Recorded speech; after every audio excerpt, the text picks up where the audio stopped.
Is there a life after disaster? Is there a hope after this entire drama gets over? The answer is yes. Now, when you start seeing the provision for shelter is the responsibility of relief and welfare authorities, the canvas tent is the most convenient and common type of emergency shelter that in case of any disaster management, the first and the foremost target or the area of improvement would be looking into water supply.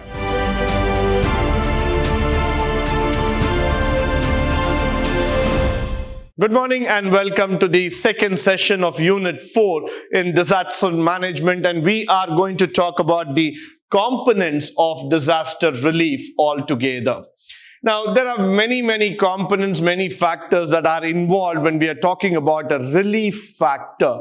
Why? Because when a disaster happens and then there is nobody there to save you, you need to find out certain packages, certain methodology through which you will be able to get a relief. Now, let's try to understand this. How does the relief package actually works?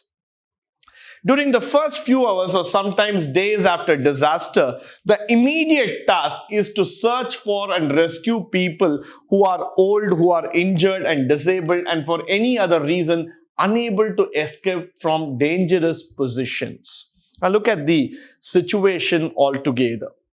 When a disaster happens, the normal intention of any person in this world is to just run away, is to just protect his life. He does not want to think any further. He does not want to believe that he is going to live for 100 more years, but he wants to live that moment by escaping out of that situation. But unfortunately, what happens is that not everybody is able to survive. Not everyone is able to see the light at the end of the tunnel. Many people lose their life just by getting into a disaster or an emergency position altogether. But what after the disaster? Is there a life after disaster? Is there a hope after this entire drama gets over? The answer is yes. Why? Because after the effect of a disaster, after the effect of a cyclone, a flood, or an earthquake, or a drought, or whichever disaster that we are talking about, still there is a life, still there is hope among people that yes, we will survive and we have to continue living like this. So what happens now is that the rescue operation starts with the search factor of how many people are injured, how many people are living, how many people are unable to move away from that position. Now the question is not directly about applying the medicine to the wound. The question is all about first searching for those people who have got trapped by this disaster. So that is why I would say that when you talk about factors like fire control or removal of debris and all those factors at the entry, recovery of the dead bodies are the tasks connected with search and rescue. Now just look at the scenario. One side, when disaster has happened, people have lost the hope, people have felt that yes, this is going to be a very big hit, a very big challenge to our day-to-day life. The other side, what is happening is that you are trying to bring in a lot of factors, like in terms of searching the dead bodies, rescuing the people. You know that there has been a very sad incident that has happened.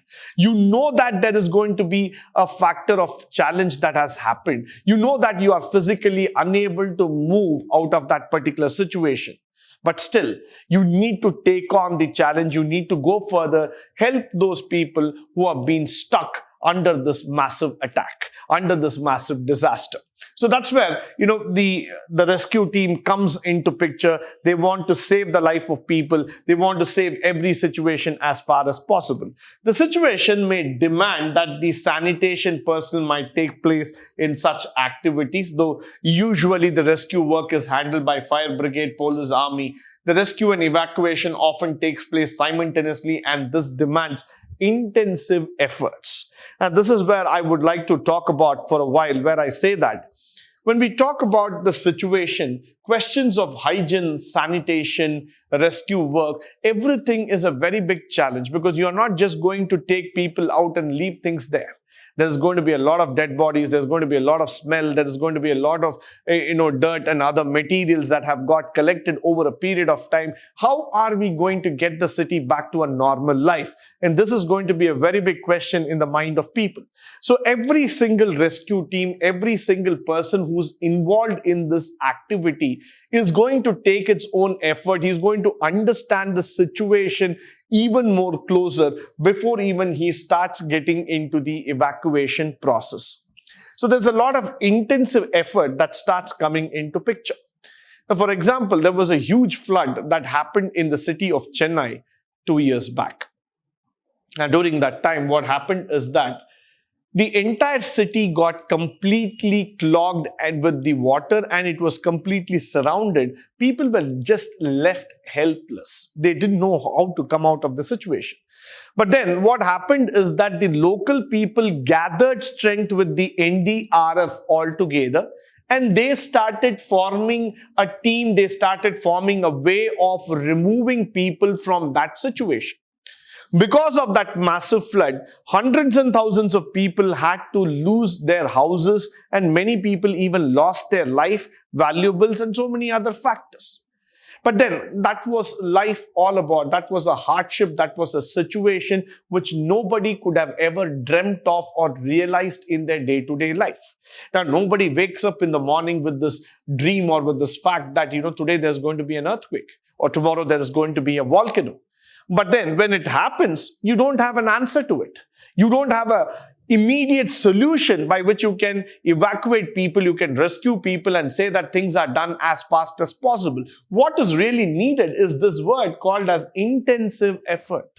Somebody has to take the intensive effort. Somebody has to take that initiative of putting in all the hard work as far as possible to bring people back to normalcy. So what happens here is that for the police, for the army, for the NDRF team, and all the people who are involved there, it becomes a real big challenge in terms of evacuating, in terms of taking out people from that scenario.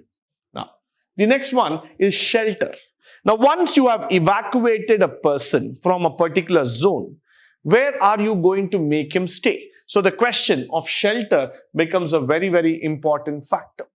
Now, in most of the disaster, people need to be provided with temporary shelter, and in rural areas, they may want to take their livestock with them.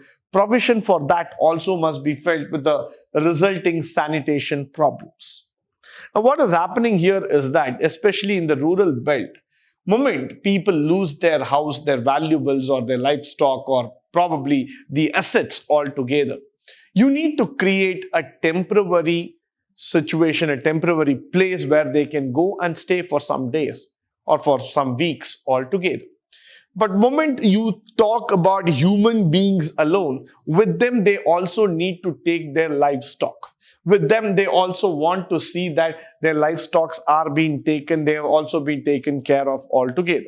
So in that scenario, what happens is that somewhere down the lane, people start asking this question in their minds: how are we going to deal with it?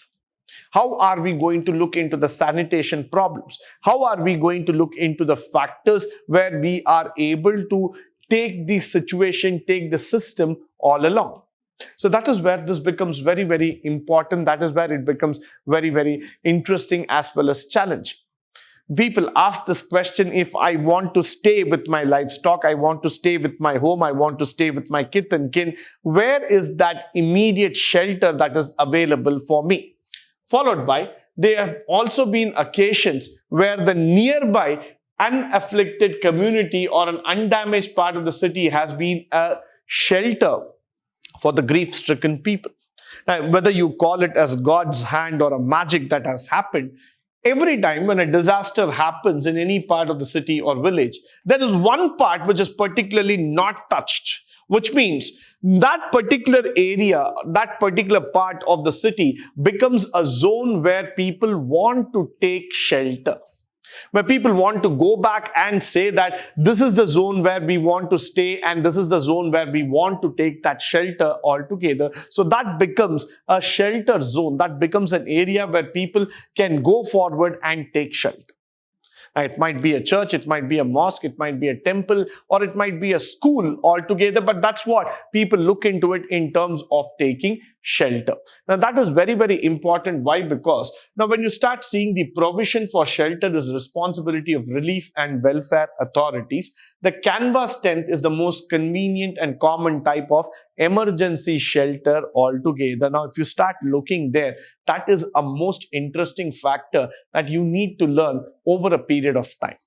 What we typically tend to do is that we typically tend to create a tent, a house kind of thing, a mini stature place kind of a thing where people can go inside, stay there because of the emergency factor. Given the limited time period and the recovery standpoint, you will not be able to build a house, or you will not be able to build an immediate building altogether. What you will be able to do is provide a temporary shelter where you can make people stay there for some time and again get back to normalcy. So this becomes a very big challenge for most of us. Aluminium prefabricated shelters have also been used in some of the camps in our towns. Followed by the water supply. Okay, one side, water might have destroyed your city or your town or village, but you definitely need water for drinking. If the water supply in a city is completely truncated, it is not available for you, then what happens to the human life? So that is a very big question that comes in front of you. So that's where we say provision of safe and adequate water is essential. Responsibility of sanitary engineer or a sanitary technician also becomes very, very important. So this is where I would like to go forward and tell you very, very clearly that in case of any disaster management, the first and the foremost target or the area of improvement would be looking into water supply.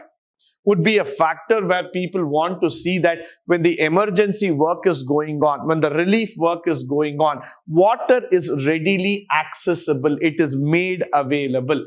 The bacteriological, chemical, physical condition of the water for the human being to consume should be checked up so that they are able to establish a standard for the human living situation altogether. Now, there are many times what happens is that is the time period when people want to sell the mineral water at a higher price or at a black money altogether, but that should not happen, because in a disaster, the most important thing is the valuable human life. Now, what we need to see here is not an occasion to make money, but this is an occasion to lend a helping hand to save the lives of people. Many times, the milk supply, the water supply, the emergencies are completely affected by the disaster. So this is the occasion when people join hands. You need to provide them accessible drinking potable water so that they are able to at least survive. They are at least able to be sure that water is available for them to quench their thirst. The next one, the waste disposal. This becomes very, very important. Why? Because when you leave the place completely to decay, when you leave the place completely without taking any further actions on that, the most important thing is the unsatisfactory disposal of excreta after the natural disaster. Now, that is a very, very important thing. Why? Because unless prompt measures are taken and, if you're not able to do it, automatically the problems faced is ill breeding centers, development of unpleasant odors, contamination of the soil, and if you start seeing the contaminations of highs and dust, increase in incidence of disease, especially the heteric and pandemic factors altogether. So you will be able to see that by the end of one disaster, another disaster would have started if we have not taken care of the waste disposal. So it becomes very, very important for all of us here to understand that unless and until the waste disposal management is being done properly, we will not be able to survive. We need to bring in a team which is able to take care of the waste disposal clearly, the waste materials clearly, so that this does not lead to further pandemic or any other kind of ill-breeding situation. Moving forward, let's talk about the food sanitation. Food warehouses and retail food shop restaurants are frequently destroyed in a disaster, and much deterioration and spoilage of foodstuff is expected. This also leads in interruption of electricity services, operation of refrigerating plant, cold stores and other things.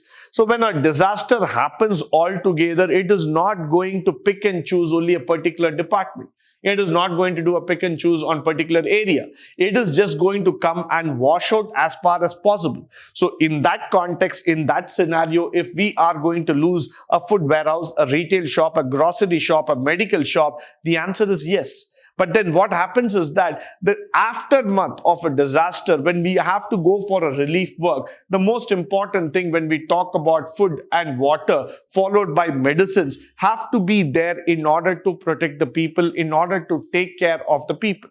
So in case, if you see that because of this factor, the refrigerating, the cold stores, everything get completely disturbed, completely shattered altogether. So it is very, very important that you take care of the system and you start rebuilding it in order to make the normalcy come back. So anywhere after a disaster, the first thing that needs to be protected is food, water and medicine, because that is actually going to help the people who have survived the disaster. So whenever we see these kind of shops or any kind of medicine, they have to be given protection and they have to be stored so that the future life of human being can be saved.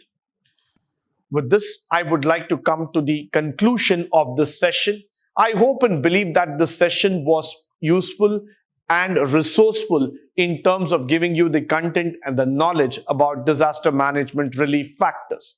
In the upcoming session, we are going to talk about the Disaster Management Act and how this act has been created by the government in order to protect the lives of people. Until then, stay tuned, stay blessed, and stay enlightened forever. Thank you once again for joining me on this wonderful session.